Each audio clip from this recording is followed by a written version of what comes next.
we need like a complete revamp of the system. نہیں democracy پہلی بات یہ کہ پہلے دن سے آئی نہیں. 1947 سے میں نے ابھی ریسنٹلی کوڈ بھی کیا ہے, 47 سے 58 کے درمیان 10 سال کے عرصے میں پاکستان میں 8 وزیر اعظم آئے, 8 prime ministers with in span of 10 years, جو کہ 2 ہونے چاہیے تھے.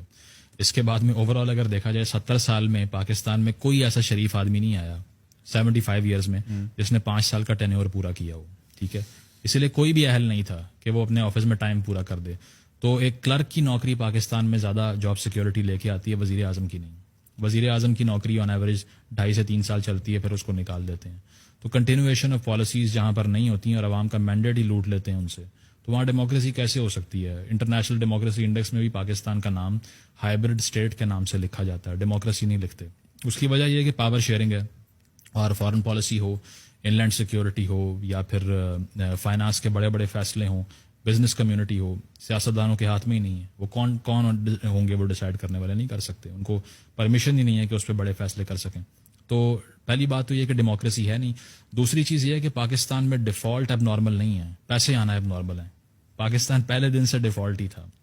ایون جناح صاحب واز دا فرسٹ مین جنہوں نے آتے ساتھ امریکہ سے $5 ارب کی ایڈ مانگی تھی, اور پہلی پاکستان میں شپمنٹ ویٹ کی 1949 میں آ چکی تھی.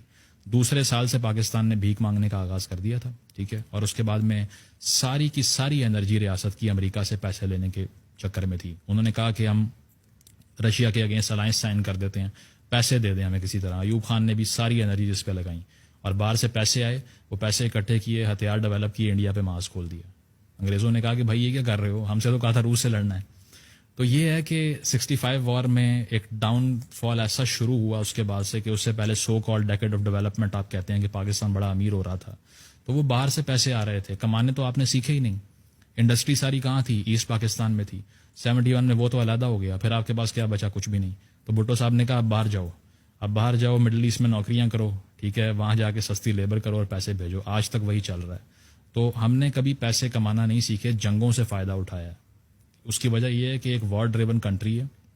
جیسے ہی افغانستان میں جنگ لگتی ہے, مٹھائیاں بڑھتی ہیں یہاں پہ کہ یا اللہ تیرا شکر ہے اب ڈالر آئیں گے. اب مسئلہ یہ ہے کہ امریکہ چلا گیا, تو ڈالر آنے کا کوئی طریقہ نہیں ہے. اور جب بھی پاکستان کی اکانومی میں بوم آیا, وہ باہر سے پیسہ آیا, یہاں سے کچھ ڈیولپ نہیں کیا. سارا اکنامک انالیسس کرنے پاکستان کے 70 سال کا, یہی ملے گا آپ کو کہ ایوب صاحب پیسے لے رہے تھے امریکہ سے, اکانومی بہتر ہو گئی, ٹیمپرریلی ہوئی. ٹھیک ہے, وہ ختم ہوا 65 وار کے بعد. 71 میں پاکستان علیحدہ ہو گیا.